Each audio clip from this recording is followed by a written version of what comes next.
Last 24 hours have seen a very significant uptick in the fighting in Ukraine, with the Russians doubling and redoubling the pressure they're exerting on every part of Ukraine's front lines. Now, some people are construing this as evidence that the Russians have begun some kind of big winter offensive of the sort that we were hearing about a few weeks ago. Predictions from the British Ministry of Defence that after the 15th of January, the Russians were going to launch some big offensive in the in Kharkiv region specifically. Well, it doesn't seem to me that this is the case at all. It seems to me that what we're getting is rather more of what we have had before, which is to say, intense Russian pressure on every part of the front lines, wearing the Ukrainians down, causing the Ukrainians to throw in more and more of their reserves, giving the Ukrainians no rest, in other words, inflicting further attrition upon the Ukrainians. And I'm going to suggest also that it's basically a return to the tempo of military operations that we saw from the Russians in October, November, and December, all the way up to the period around Christmas, when there was, if not exactly a Christmas truce, then something of a Christmas lull.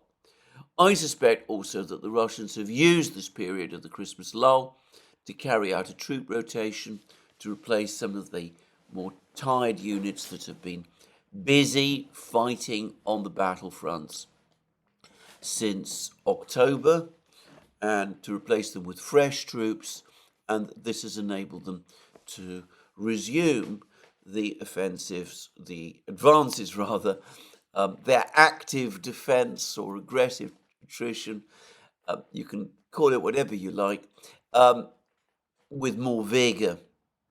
What we have seen, interestingly, is more signs of the Russian Air Force now being used on a tactical basis. The Russian Air Force has been pretty busy over the last few weeks. The Sukhoi 34s have been dropping from high altitudes and long distances, precision-guided bombs on Ukrainian positions in all sorts of places. But over the last 24 hours, we've seen shorter range tactical aircraft operating. So there's been film of Russian Sukhoi 25 ground attack aircraft flying over and launching bombs on Avdiivka, which is, to my mind, still the main area of the battlefronts. And also, apparently, Kharkov 52 helicopter gunships have also been busy in the Sinkovka area. Anyway, interestingly, and this is a point that Dima has made on a recent program on the Military Summary channel, the Russian Defense Ministry has now upgraded its claims for Ukrainian losses over the previous 24 hours. They're now claiming that over the previous 24 hours, the Ukrainians have lost around just under 1,000 men dead and wounded across the battlefronts. Now, bear in mind, this figure of just under 1,000 men killed or wounded on the battlefronts, which is what the Russians are giving us, corresponds very closely with the figures we've been getting from Ukraine, that the Ukrainians need around 30,000 men a month to join the army to make up for their combat losses. So 30,000 men a month translates to around 1,000 a day, just saying. And the Russians claimed over the previous 24 hours that they inflicted losses on the Ukrainians of around 1,000 men dead and wounded. Now, that suggests, by the way, that if the Russians are claiming that they killed or wounded just under 1,000 men of the Ukrainian military on a particularly heavy day of the battle, whereas the Ukrainians, or at least Ukrainian sources, are telling us that Ukraine typically needs 30,000 replacements because of losses it suffers during any particular month. Well, that might suggest that Russian estimates, the estimates that we're getting of Ukrainian losses from the Russian Defense Ministry, are, if anything, conservative. I don't think we should push this too far, because those 30,000 men dead and wounded that the Ukrainians, or Ukrainian sources I should say, not the official Ukrainian government and defense ministry, they don't provide casualty figures. But anyway, unofficial sources are saying that Ukraine needs, well, of course, dead and wounded probably account for the greater part of those losses in any particular month, but it is likely that a lot of Ukrainian soldiers are sick.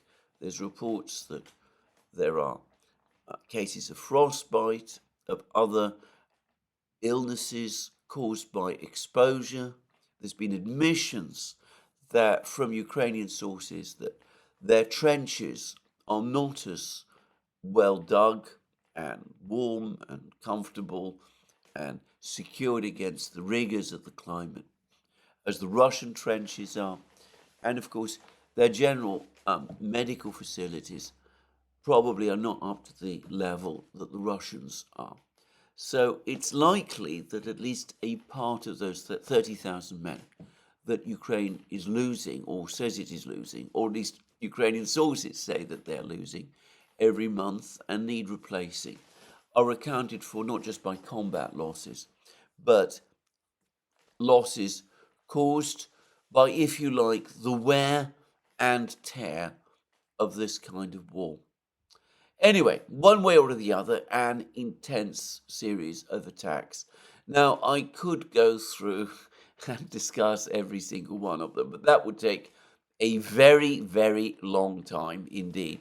Suffice to say that in the main areas where the Russians are attacking, near Sinkovka, in the Bakhmut area, in the Marinka area, and in Avdiivka, the Russians seem to have resumed the attacks with high levels of intensity.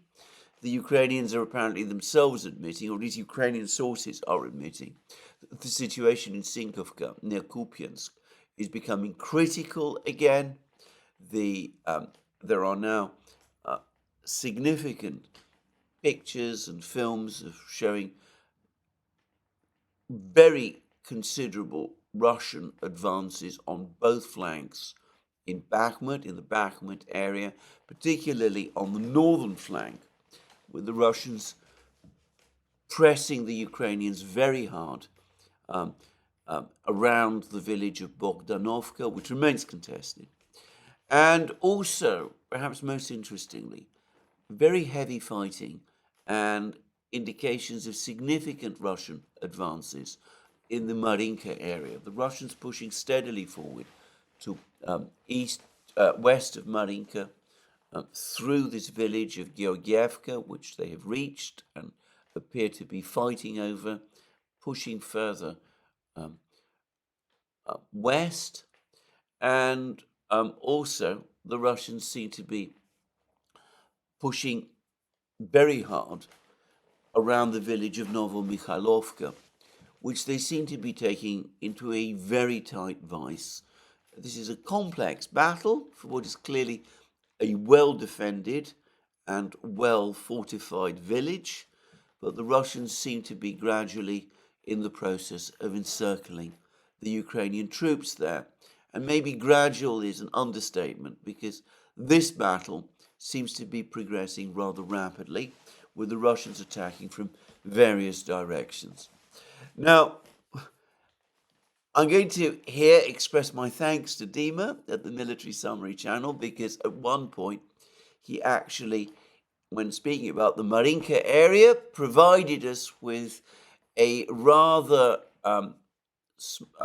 bigger map of the surrounding area. He showed all the various roads that link up the Ukrainian supply lines, heading south towards Vuhledar, which remains the key to Ukrainian defenses in southern Donbass. It's a city, a town, that the Russians have made many attempts to capture. They've never succeeded in doing so, partly because of the nature of the town itself, the fact that there are many high-rises, but also because the Ukrainians up to now have had secure communications to Vuhledar from the north and west, and even to some extent the east, and that has made it possible for them to keep their forces in Vuhledar reinforced and supplied whenever the Russians do attempt to launch an attack. Well, this map did clarify the situation considerably. It made it clearer to me what the importance of Novo-Mikhailovka is. It's clear that if the Russians do capture Novo-Mikhailovka, they will be closer to a road that passes through a small town or village to the west of Novo-Mikhailovka called Konstantinovka, which leads south to Vuhledar. I'm going to suggest that, in fact, the more likely Russian plan is not to try to gain fire control of the road linking Konstantinovka to Vuhledar, which is apparently one of Ukraine's main supply routes to Vuhledar. I think the main intention, the Russian intention, once they've captured Novo-Mikhailovka, is to move on west and to capture Konstantinovka itself. And at the same time, as they are doing that, they're apparently also pushing west from Marinka itself towards through Georgievka, eventually to Kurachovo, another town to the west of Georgievka. Once they've captured Kurachovo, once they've captured Konstantinovka, it becomes possible to see how the supply lines to Vuhledar are going to become increasingly difficult. Now, I'm not going to say it's impossible.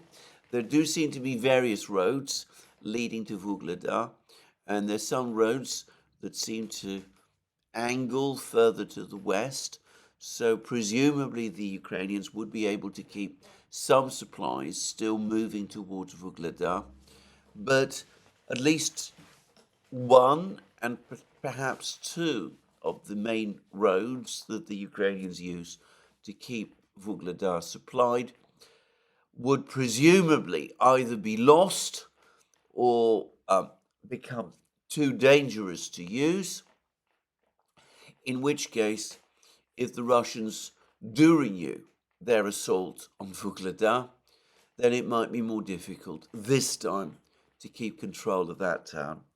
So I suspect that all of these operations around Marinka are indeed ultimately intended to finally crack this very difficult nut for the Russians, which Vuhledar has been. To repeat again a point I have made many times, if Vuhledar is eventually captured by the Russians, if they're able to capture Vuhledar, and it is, by the way, a relatively small place, it consists of various high-rises, very heavily damaged now because of heavy aerial bombing, by the way. But if they do capture Vuhledar, as I say, in its territorially in area, because it's made up of high-rises, it is relatively limited area. But if they're able to capture Vuhledar, then Ukrainian defenses in southern Donbass essentially collapse.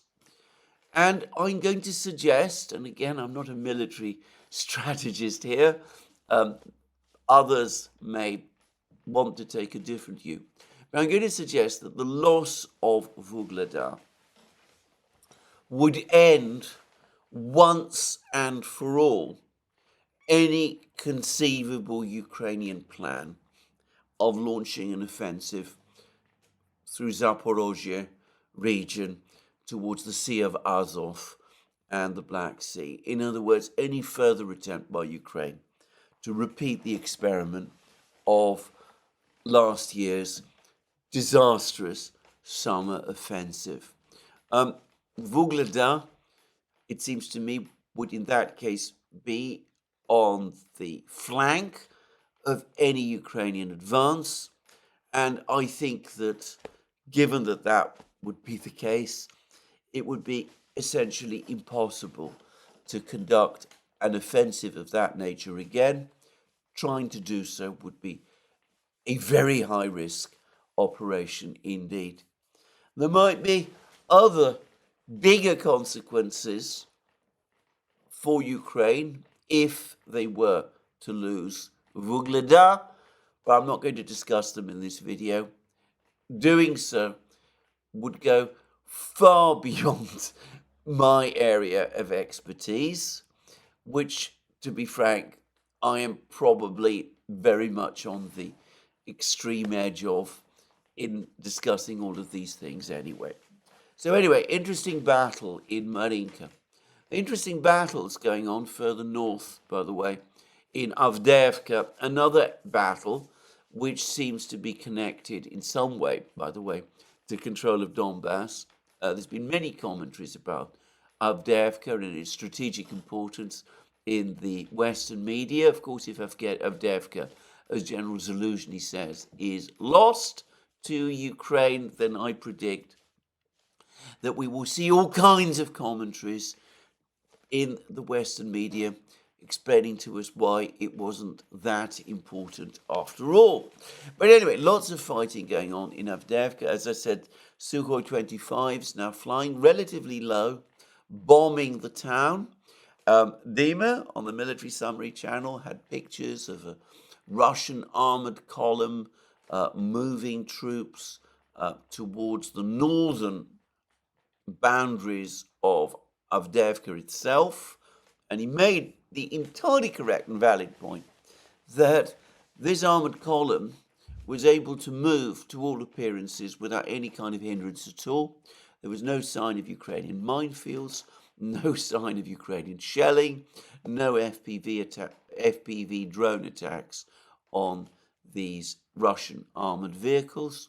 Anyway, the pressure on Avdiivka, both from the north and, by the way, from the south. There's been more reports of Russian attacks in this village of Pervomaisky to the southwest of Avdiivka. The pressure there seems to be intensifying. And there are some reports also that the Russians are now once again widening their areas of control around Stepovoye and pushing further up north from the railway line towards Ocheritenie, probably getting the name of that village wrong, but anyway, pushing it up northwards, and also to places like Keramik and others. Now, I would say that there have been many very intense battles around Stepovoye.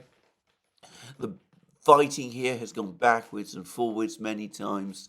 At the moment, for the moment at least, it does seem as if the Russians have at least a presence and probably control of most of this intensely contested village. But there have been other times when this has also appeared to be true, and the Ukrainians have managed to push the Russians back. This time, it might be different. As I said, we are seeing a more intense Russian advance than ones we have seen before. So we shall see what happens. But again, let me repeat, it seems to me very clear that ultimately the Battle of Avdiivka, rather like the Battle of Bakhmut last winter, is not open. The final outcome is not open to doubt. Sooner or later, the Russians will capture this town. And in the meantime, it's not just Sukhoi 25s that have been bombing Avdiivka. There's signs, there's lots of pictures now of Russian artillery strikes across Avdiivka itself. The Russians have been using precision-guided Krasnopol, laser-guided shells to attack fortified positions in Avdiivka. By the way, I remember earlier on in the war, lots of talk about Ukraine using the American precision-guided Excalibur shells. We hear nothing about them anymore. I wonder whether they run through their supplies or whether, given that the Excalibur shells are apparently rely on GPS guidance, whether the Russians are simply jamming them. The Krasnopol shells, by the way, are laser guided by presumably ground or operators or drones using laser beams, presumably to pinpoint targets. Again, I'm not going to get into the technical side of this, which I don't pretend that I fully understand. But anyway, it's a different philosophy. And we used to hear a lot about the Excalibur shells. I haven't heard about them for a very long time.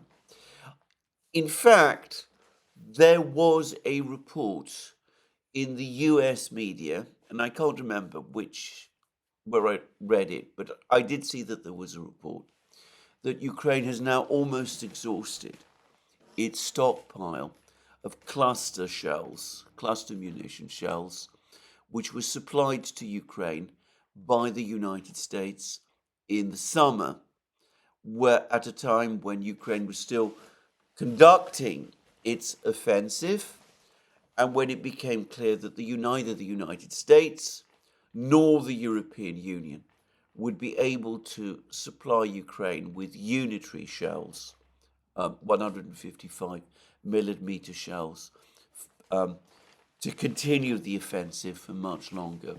So the United States decided to supply cluster shells. It created a certain outcry at the time. The Western media basically weren't too bothered, as I remember, despite being previously very critical of the use of cluster munitions. The Russians, by the way, are now increasingly using cluster munitions themselves, not, I think, because they are short of shells, but because they are useful weapons in some roles.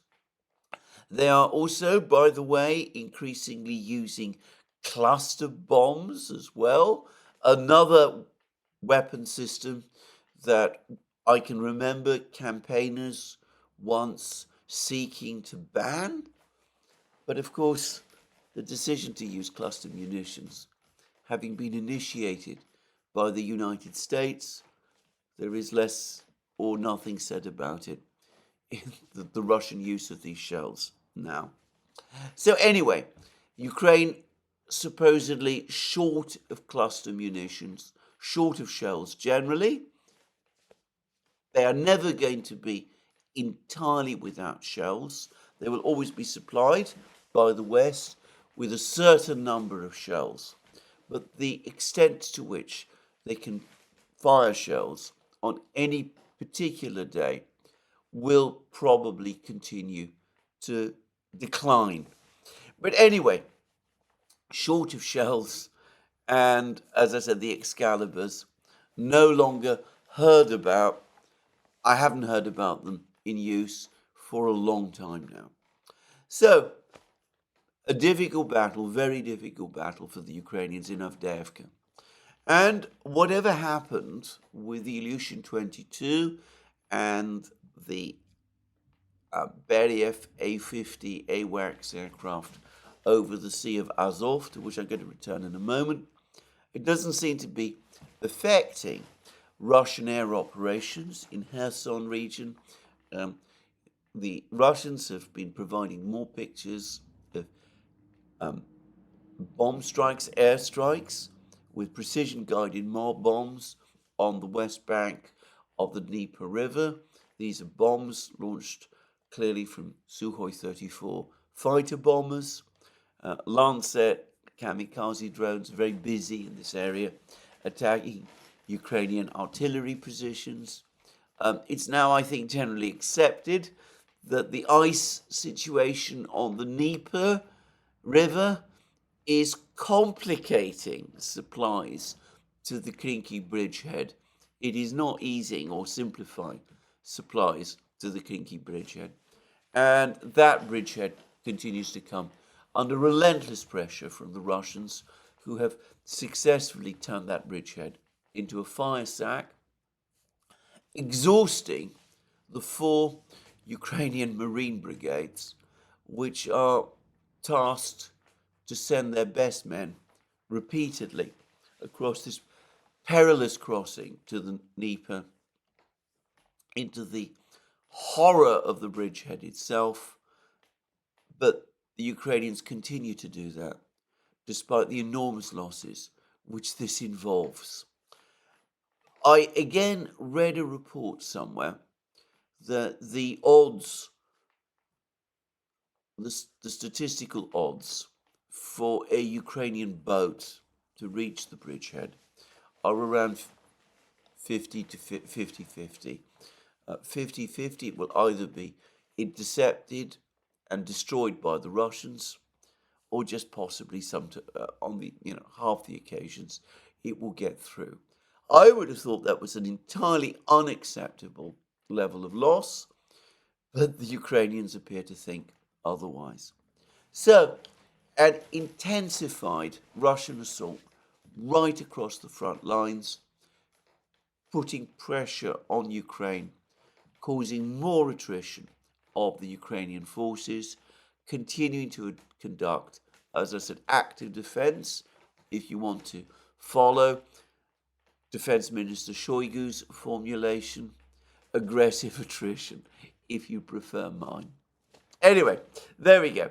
So let's just quickly revert to that discussion about what happened with the Ilyushin 22 and the Beriev A50. Now, I've received some very interesting information from what I would say was a very authoritative source. And this person is not looking at, is to a great extent not considering the situation with the Beriev A50, the AWACS aircraft.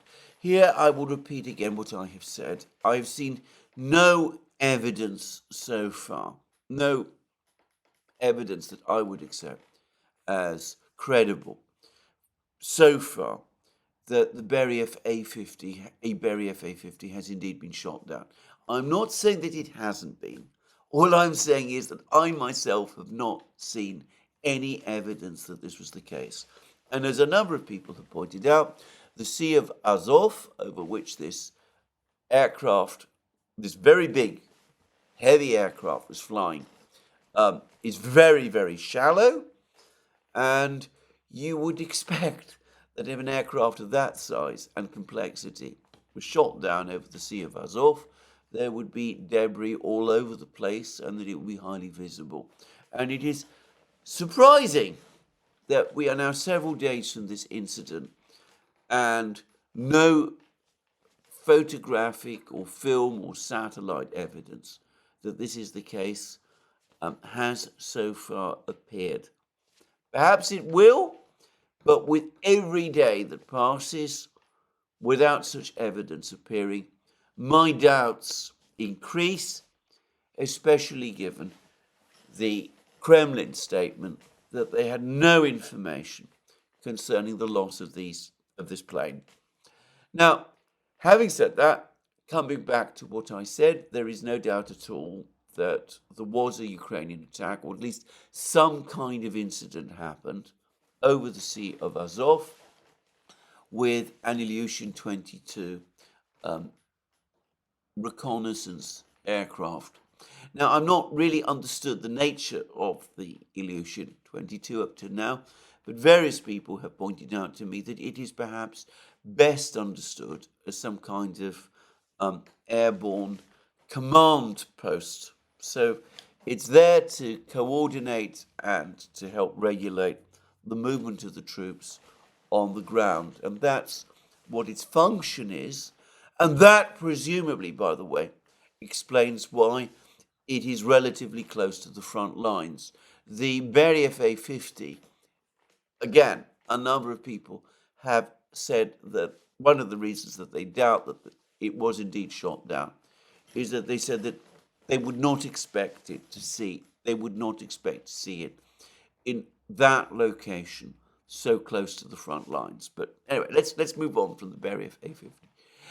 Anyway, this person, this authoritative source, has provided various possible explanations as to how this Ilyushin 22 might have been hit. I stress hit because it's clear that it was not brought down. There's pictures of it landing on a Russian airfield. And he suggested that there were various possibilities. He discounts the possibility that it was brought down, that there was a failure of the Russian identification friend and foe system. He says that, I mean, there have been moments when things have gone wrong, but generally it works reasonably well. He suggests two other possibilities, and both of them are rather concerning because they would imply very heavy, direct Western involvement in this incident.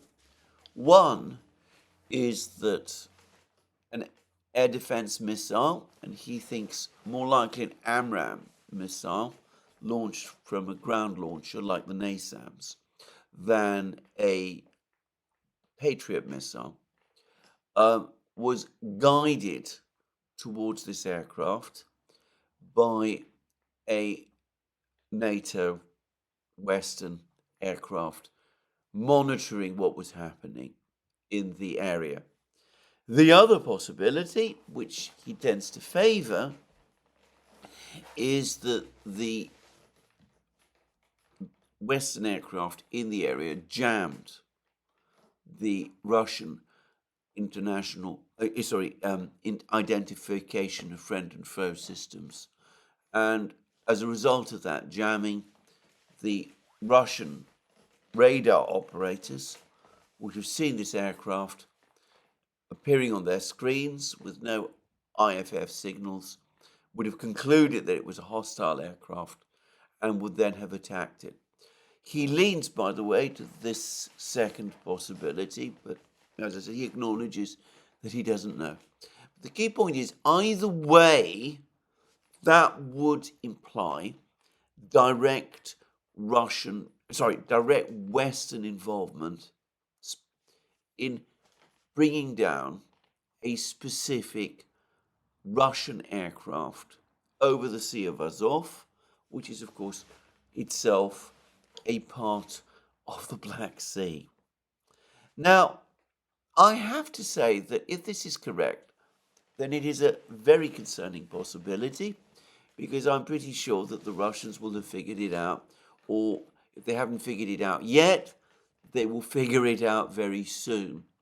And when that happens, I'm sure that there will be significant pressure from within the Russian military on the political leadership in the Kremlin, not so much to take countermeasures in terms of launching strikes against US bases or anything of that kind, but basically to declare some kind of air exclusion zone to the Western powers over the Western Black Sea, and to tell the Western powers that if their drones continue to operate over the Black Sea, the Russians will reserve the right to shoot them down, the drones and their aircraft and anything of that kind. And that would be a very, very alarming development indeed.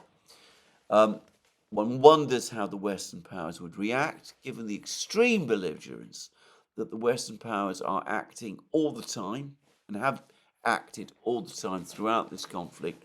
I suspect that there would be a Western reaction.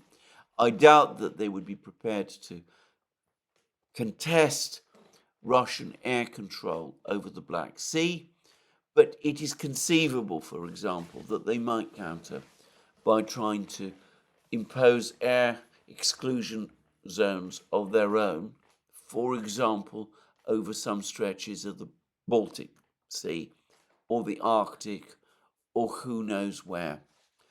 Now, I think the political leadership in Moscow understands that very well, which is probably why they are resisting these demands. But pressure is going to grow if there was Western involvement in incidents like this.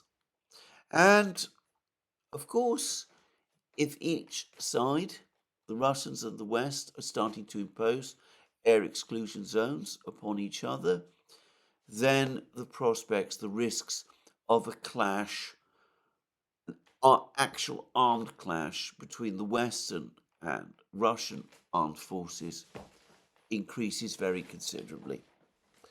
If the Western powers were indeed involved in this incident, then I think that this is an incredibly reckless and dangerous thing to do.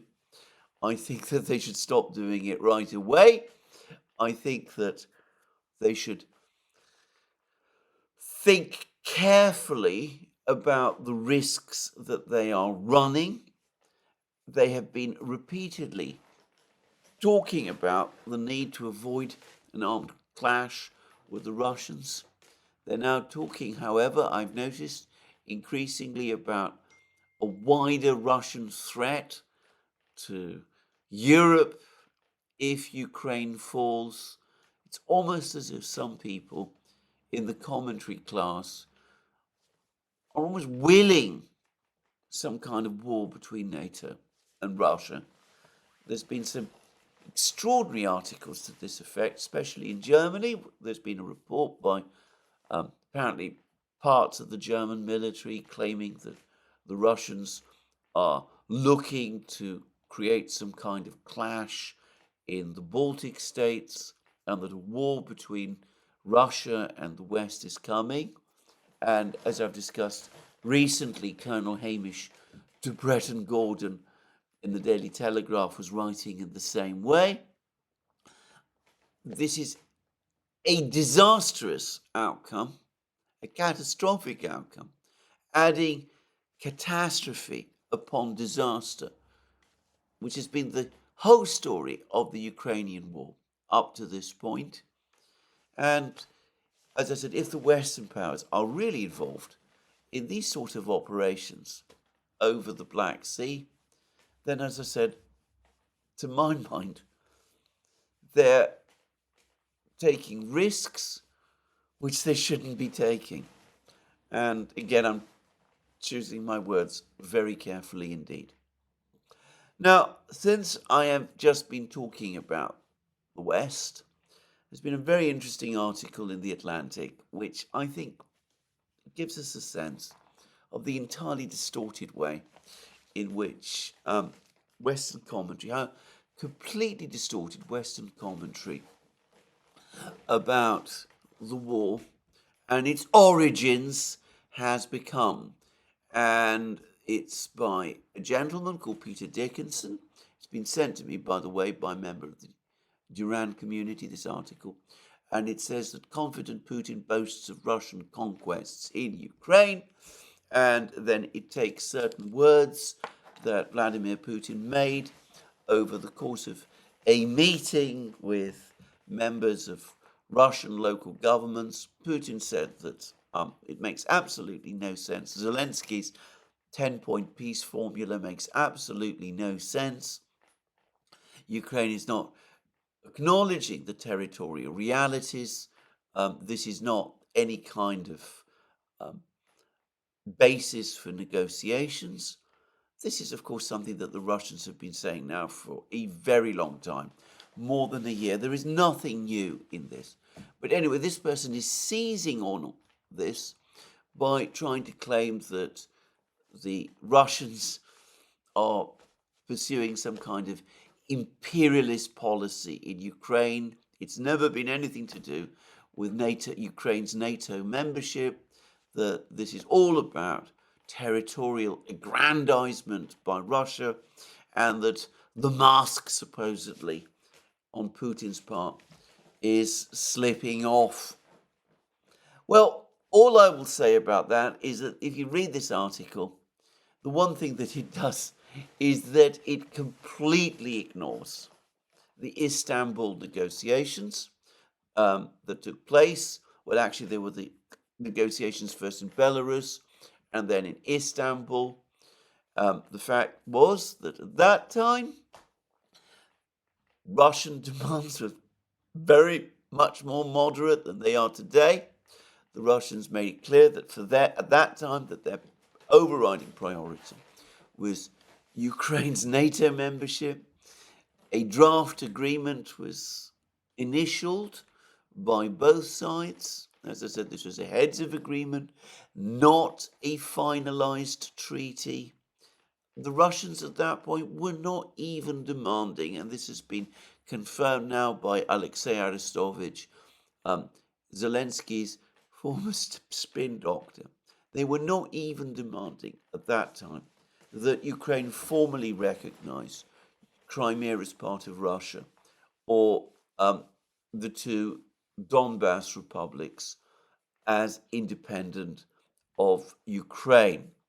All they were saying is that their final status should be agreed over the course of negotiations, and that security guarantees that Ukraine would get in place of NATO membership should not be extended to the territory of these regions, Donbass, the two Donbass republics, and Crimea. It's fascinating to see how a whole article in the Atlantic Council about Russian intentions, Russian objectives in this war, has completely deleted this entire negotiation process. And let me repeat again, whoever it was, I don't think there's any doubt at all myself that it was the Western powers who sabotaged that negotiation process in March 2022. I think the evidence that this is the case is overwhelming and conclusive. But whoever it was who walked away from that agreement or potential agreement, it wasn't the Russians. It was Ukraine, either at the instigation of the West or, as some people in the West very unconvincingly are now trying to argue, Ukraine itself. So anyway, there we are. So again, a complete rewriting of history, of intentions. If you omit a whole negotiation process from your article, which is part of the factual record, then you are altering the factual record. When this sort of thing goes on, it is very difficult to see how negotiations in the future can happen, given that the Russians are bound to read articles like this and see them as further signs of bad faith on the part of the West. It is not, after all, as if the Atlantic Council is not a very well connected and influential body. Some people, myself included, by the way, see it as being actually deeply enmeshed within NATO, the actual NATO structures. Anyway, just saying. So, there has been some more rather interesting explanations of things. I now had information from another source. Again, I'm not going to identify who these people are. Suffice to say that they are extremely authoritative people indeed. This person says that the Russians, one of the reasons they are conducting all of these missile and strikes on Ukraine is indeed in anticipation of the coming of the F-16s. Raytheon is in the process of modifying the F-16s, giving them all kinds of equipment so that they can be coordinated and operate in conjunction with the Patriot air defense missile systems radars, and that's highly likely, by the way, and that the primary objective of these F-16s, as by the way, Western officials have many times said, is not so much to shoot down other Russian aircraft as to shoot down Russian missiles. So the idea is that the F-16s patrol the skies, the Russians launch their missiles, their Kinzhals and their KH-101s and all of the others. The F-16s are flying in the air. They launch their own air-to-air missiles. Those air-to-air missiles are then guided onto the Russian missiles by the Patriot air defense radar controllers, and that gives Ukraine more protection from Russian missile strikes. What this person also said is that the West has been busy trying to train around 100 Ukrainian fighter pilots to operate these F-16s, but the Russian campaign, air campaign against Ukraine, means that already around 25 of these pilots have been lost in combat, apparently flying principally MiG-29s, which doesn't sound very promising. And I have to say, I think that the Russians have most definitely anticipated this tactic, and one way or the other, they will be hunting the F-16s as soon as they appear. I think that all of these various attempts to find technological fixes to this steady accumulation of Russian power, military power, in the conflict zone, well, they might achieve the odd success, but they're not going to change the outcome in any significant way. They will only result in further embarrassments for Western technologies and the West's military industries. Anyway, that's where we are as of today on the battlefronts in Ukraine. President Zelensky has had various meetings with various Western officials. I understand that he's in Davos. He attended that meeting, apparently, the one which brought together the national security advisors of various countries as part of the Copenhagen process, seeking some kind of consensus on how to achieve a settlement of the conflict in Ukraine. Anyway, he was there. Meeting doesn't seem to have gone terribly well. That meeting, the Davos meeting with the national security advisors, definitely did not go terribly well. But anyway, he's presumably discussing with the Western leaders, the other participants in Davos, as I said, this harebrained scheme of Ukraine issuing bonds, using frozen Russian assets as collateral, which I discussed in my program yesterday. He'll be making more demands for weapons. Apparently, his foreign minister, Dmytro Kuleba, is also there. I'm not sure about that, by the way, but I gather that he is. And Kuleba has come forward and said that he expects Ukraine to achieve air superiority over the battlefronts over the course of this year, which I don't think I have seen a single Western military official say is possible let alone likely. But anyway, that's what Kuleba has said.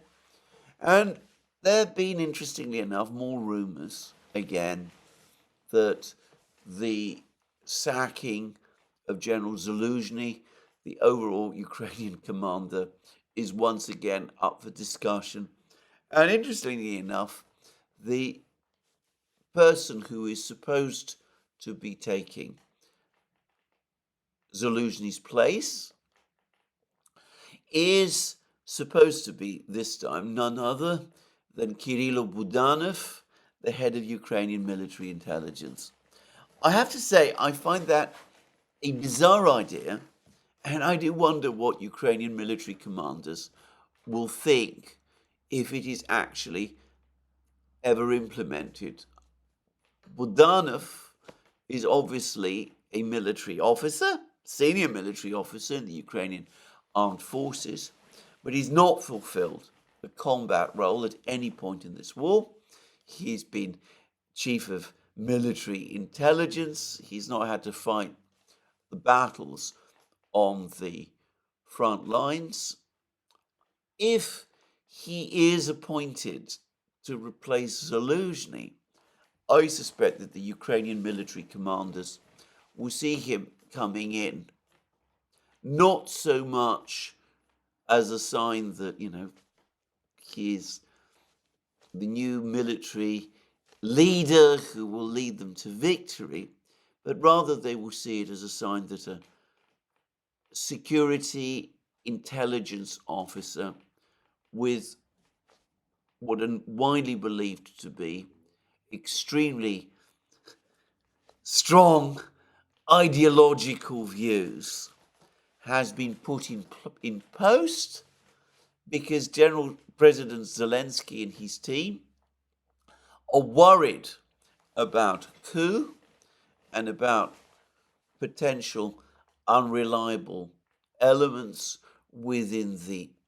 military, and that Budanov is being put there to keep a watch on that and to make sure that the Ukrainian commanders do as they're told. In other words, if Budanov is appointed to Zaluzhny's role, he will not come in as a replacement ground force commander or overall commander. He will come in as, in effect, a political commissar there to keep an eye on the soldiers. As I said, how the military will react to that, I don't know. So far, I must say, I've seen little actual sign that the highest levels of the military are prepared to take any step themselves against the civilian leadership. There was this supposed intercepted telephone call of one of Zaluzhny's aides, General Timoshenko, talking about a possible coup, but that seems to have been so far an isolated occurrence. There are plenty of reports showing growing demoralization and disillusion amongst Ukrainian soldiers. The Western media now is full of this.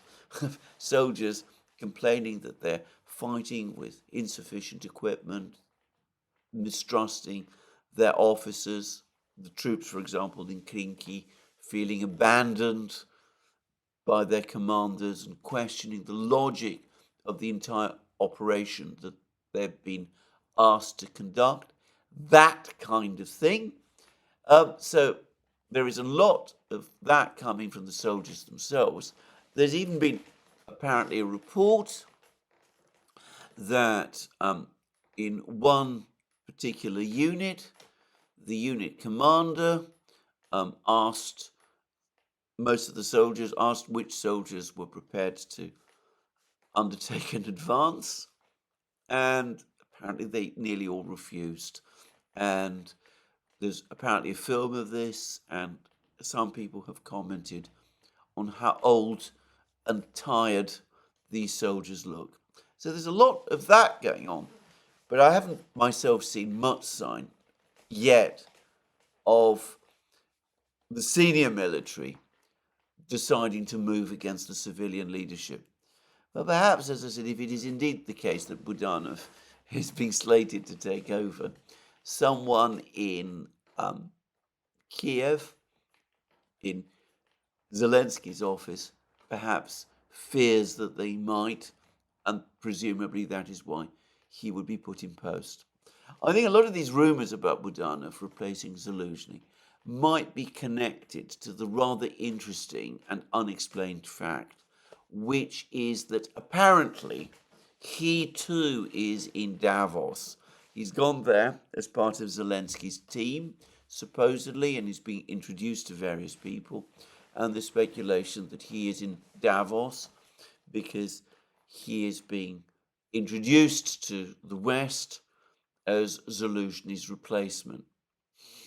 Anyway, we will see whether any of these rumours are true. I still have to say, I find this all very surprising. But as I said, if Budanov is indeed appointed to Zaluzhny's place, then it will be a further sign that military-civilian relations at the top of Ukraine's leadership are becoming very critical indeed, and that the civilian leadership no longer trusts the soldiers. Now, President Putin himself continues to be extremely busy, and I discussed how he has had this meeting with the mayors, how, in my opinion, his comments to the mayors have been distorted by that article in the Atlantic Council website. Nothing new there, by the way. But anyway, more importantly is that Putin has had a conversation and a meeting with two very important people. So the telephone conversation, took place on the 15th of January, and it was with no less a person than Indian Prime Minister Narendra Modi. And I'm going to read the Russian readout, relatively small, but it is interesting. It says the discussion focused on current issues of developing Russian-Indian relations, especially privileged strategic partnership. Both sides expressed satisfaction with various successes in practical interaction in such areas as cooperation in trade and the economy, science and technology, energy, transport, and logistics, as well as cooperation in Russia's Far East. Vladimir Putin and Narendra Modi expressed interest in further stepping up mutually beneficial bilateral ties and wished each other every success at the upcoming elections, presidential election in Russia and the general election in India. Note, in other words, that Putin is giving Modi his endorsement. He's in effect saying to Modi, I want you to win the election. We're working so well. We get on so well with each other. I hope you're the person who wins. I wish you every success. And he's not bothered about the world, including the Indian people, knowing about it. Anyway, just to continue. On January 1st, the Russian Federation assumed chairmanship of BRICS. In this context, both leaders emphasized their readiness to closely coordinate their approaches to the BRICS agenda. According to Narendra Modi, India intends to help implement the goals and objectives of Russia's chairmanship. The leaders also touched on several other international issues, including the situation around Ukraine. Vladimir Putin and Narendra Modi agreed to continue their personal contact. That suggests a very friendly telephone conversation. Indeed, the Indians and the Russians agree to deepen their economic contacts, their trade relationship. It has many technical issues, mostly revolving around payments. And the fact that Russia is now running a major trade surplus with India, the Indians trying to balance that trade surplus, looking to increase their exports to Russia, sorting out all the trade issues, the Russians talking about investing in India, the Indians talking about investing in Russia, and of course, most importantly, India will provide full support to Russia's chairmanship of the BRICS and looks to help the Russians implement their goals and objectives. And of course, as we know, the goals and objectives of the Russians for BRICS this year are to press forward with constructing that trade and financial payment settlement architecture, which was first discussed properly at the BRICS summit meeting in Johannesburg back, I think it was in August. So, a very friendly conversation between Modi and Putin.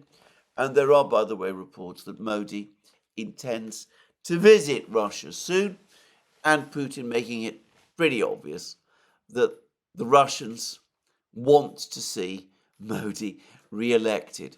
I should say that relations between Modi and President Biden are not so good at the moment. The Indians are very annoyed, to put it mildly, about American criticism of India in connection with actions taken against Sikh activists in the West. I'm sure that the Indians see this as an attempt to embarrass Prime Minister Modi himself and to exert pressure upon him. Prime Minister Modi is very, very careful not to allow that quarrel to escalate. But privately, I think that he and his officials are very angry about it. And we can see how India is making it clear that they are tilting towards Russia, or at least their relations with Russia are becoming very friendly and very close. Incidentally, on the subject of India, MK Badrakuma, who writes that outstanding blog, India Punchline, one of the best geopolitical blogs in the business, he also is detecting a certain distancing by India from Israel. At least this is my understanding of what Badrakuma is saying. Apparently, the Indians are finding it increasingly difficult to maintain their sympathy for Israel in light of Israeli policies. I think that is probably true, and anyway, it repays further attention. Anyway, that was the telephone conversation between Putin and Modi. At least that's the Russian readout. I'm sure there is an Indian readout as well, and it's probably quite an interesting readout too. But Putin spoke to another important official, and the official this time was someone whom he actually met. And there are pictures of this. There's a photographic study. The meeting happened yesterday in the Kremlin, and the Russian readout is incredibly terse. It says just this: Vladimir Putin met with Foreign Minister of the Democratic People's Republic of Korea, that is to say North Korea, Choi Son-hui. And the Russian side was also represented by Foreign Minister Sergei Lavrov and Presidential aide Yuri Ushakov. The foreign ministers of Russia and North Korea held a separate meeting earlier in the day, and the President of Russia was briefed on its outcome. So we're not told what was discussed over the course of this meeting. The meeting did take place. As I said, we have pictures of it. We see the Putin across a table from the North Korean delegation. Lavrov is sitting to the right of him, but clearly the relationship between North Korea and Russia is burgeoning, and all kinds of things are being talked about and discussed, but the Russians and the North Koreans have made a decision not to tell us too much about it. Now, a lot of people will assume, probably rightly, that military cooperation is a major part of these discussions, and I think this is plausible, though I'm not going to try and second guess exactly what kind of military cooperation is taking place. It's also highly likely that the Russians are helping the North Koreans with their space program, which, so far as I can judge, is basically a program by North Korea to create its own satellite array, spy satellites, to keep track on what the South Koreans and the Americans are doing around their borders, and perhaps farther afield as well. And of course, we have all of those rumors about North Korea in return supplying Russia with artillery shells and missiles, though actually there's rather less in the way of concrete proof of this than one sometimes might think. But again, I'm not saying it's not happening. I suspect there is a lot of economics involved here too. And this is perhaps one area where the North Koreans might themselves want to be fairly reticent, because of course North Korea has historically pursued policies of economic self-sufficiency, so they might not be overly keen on making it known that they're coming to lean increasingly on the Russians for economic help. And of course, on the Russian side, if the Russians are, for example, stepping up supplies of oil to North Korea or other things like that, well, the Russians might not be too keen on discussing that either, because some of these supplies that the Russians might be providing to the North Koreans might be articles, goods, which they're not supposed to supply, and which the Russians, by supplying, would be breaching UN Security Council sanctions by agreeing to supply. Sanctions which, of course, Russia itself voted for. Something which I think the Russians regret. Anyway, clearly a very active relationship being developed. Now, there's been a lot of speculation about what China's feelings about this are, and there's even been some suggestions that China's relations with North Korea are becoming less close. I think it is inconceivable that the Russians would pursue a relationship with North Korea without briefing China in detail. And I think that the Chinese, some years ago, took a strategic decision that with the deterioration of relations between China and the United States, China would improve its own relations with North Korea.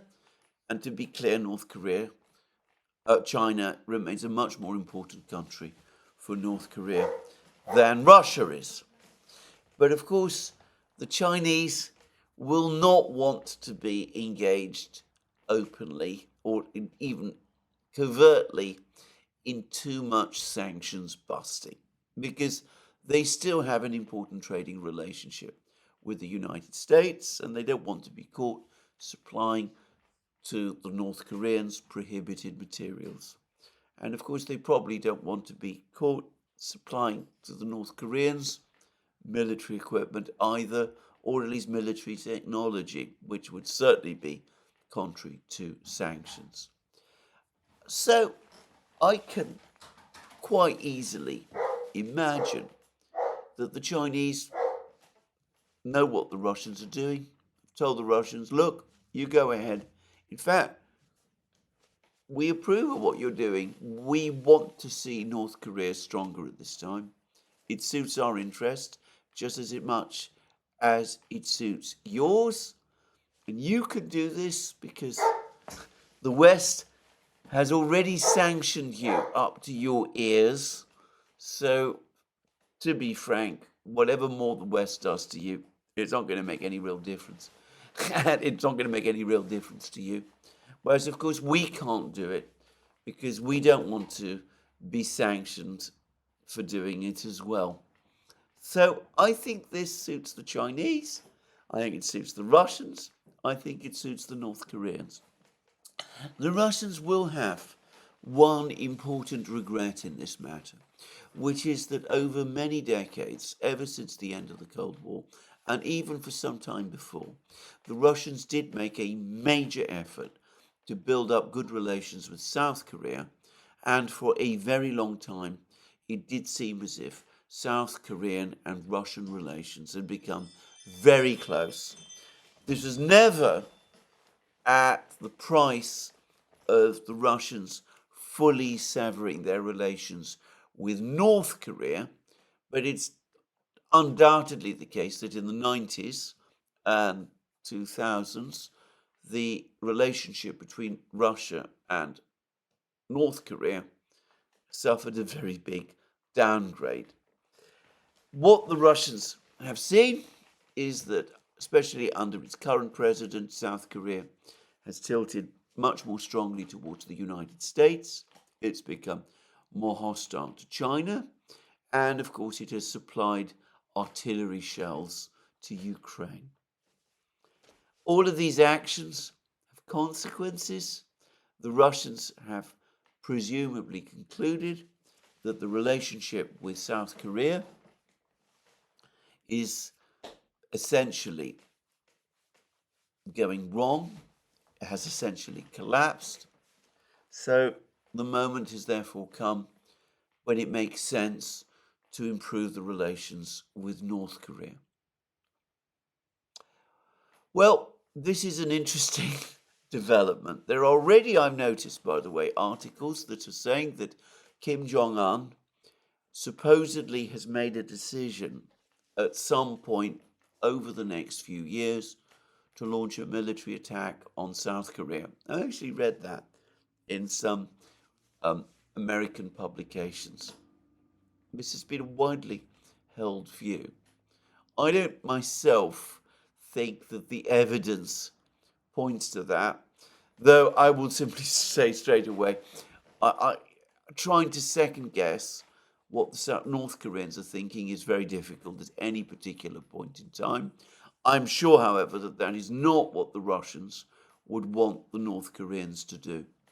But anyway, it does seem to me that North Korea is going to become stronger. It's now got a key ally in Russia. The Russians are in a good position to help the North Koreans with their immediate pressing economic problems. They can provide North Korea with food, fertilizer, energy. They can provide North Korea with a large amount of technology. They can help to modernize North Korea's industrial base, which probably is not quite as antique as some people think anyway, but anyway, it was originally, to a very great extent, upgraded in the 50s and 60s with Soviet help. And anyway, all of that can now happen. And they probably feel that improving their relationship with North Korea, quite apart from any direct benefits, over time, increases their leverage over South Korea, perhaps Japan, and ultimately the United States as well. So, an interesting relationship to keep an eye on. Meanwhile, of course, the festering crisis in the Middle East continues. And again, I am aware that some people still deny that the United States and the Western powers have any real plans or thoughts to attack Iran. Well, that may be so. I think that, on the contrary, the evidence clearly points in a completely different direction.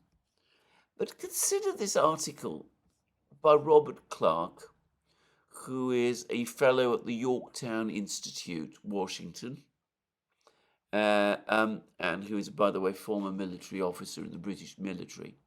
Anyway, just consider this article in the Daily Telegraph, which has appeared today.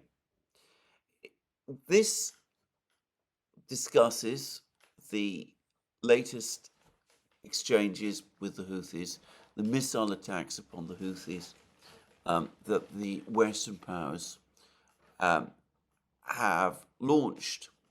The article, Robert Clark takes it as read that the Houthis are purely proxies of Iran and that they simply do Iran's bidding, a view which, to say it straightforwardly, I do not share. I think that is a complete misunderstanding of the Houthis and of what they are, and a severe underestimation of them. But then he goes on to make admissions like this.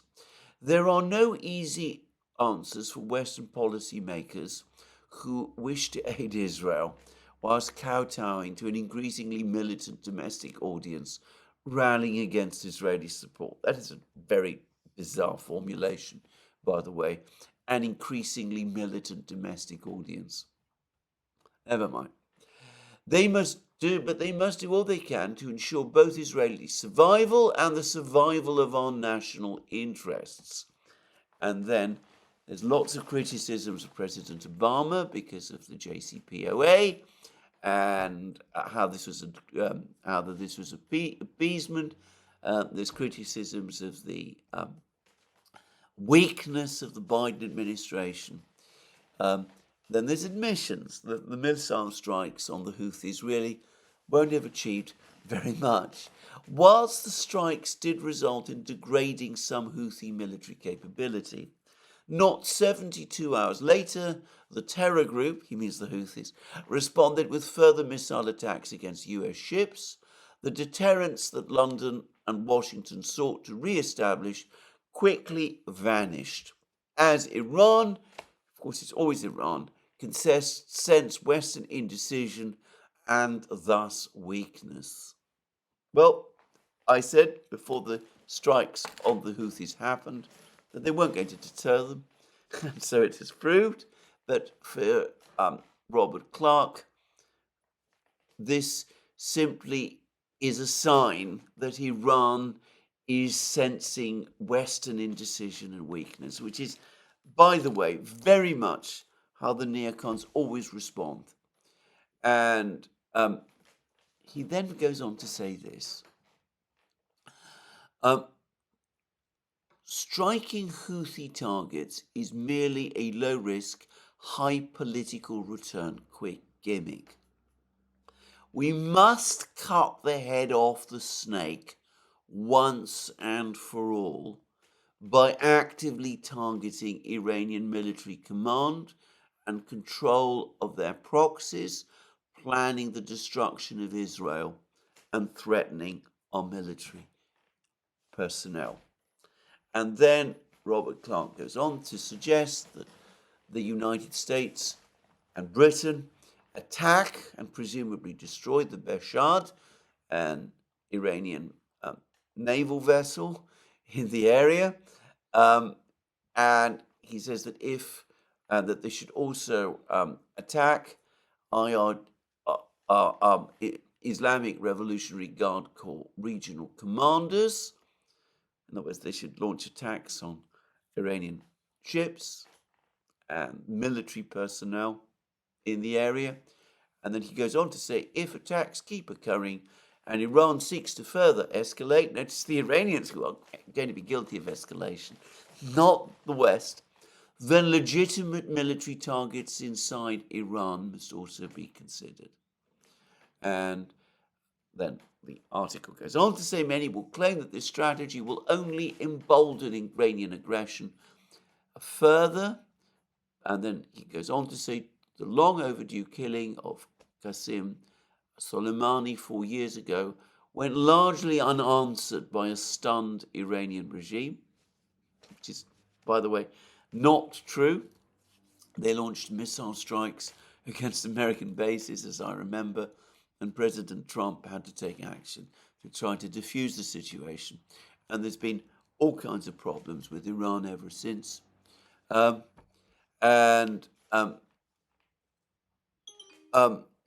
He then goes on to say, we are currently far below that threshold. So, attack Iran. It's not dangerous. The Iranians won't respond, but you must cut off the head of the snake.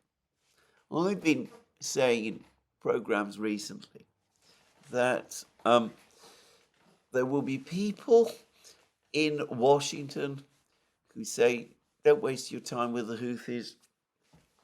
Can't really achieve much by attacking the Houthis. Let's go after the head of the octopus, which is Iran, and strike there. And here we see that one of those people, Robert Clark, who is a fellow at the Yorktown Institute, he's come along and he's used exactly the kind of language that I say the neocons use. The way to deal with this is to cut the head of the snake, cut off the head of the snake once and for all by actively targeting Iranian military and command and control of their proxies, by attacking Iranian warships and Iranian commanders in the region. And if that doesn't work, then escalate further and launch strikes at Iran itself. And don't worry about the consequences, because any threats the Iranians make are mere bluff. Now, I'm not saying that Mr. Clark will get his way, though I think the chances of him doing so are much greater than people think. But there you go. If you want confirmation that people are using almost exactly, neocon people in Washington are using almost exactly the kind of language and are making exactly the sort of arguments that I have been saying they are making, well, you have it there in black and white from one of them, Robert Clark, in the Daily Telegraph today. Well, this is where I end today's program. More from me soon. Let me remind you again that you can find all our programs on our various platforms, Locals, Rumble, and X. You can support our work via Patreon and Subscribestar. Don't forget that you can check out our shop where we're doing a 15% sale, I believe, on shirts. And you can also, of course, if you've liked this video, click the like button and check your subscription to this channel. That's me for today. More from me soon.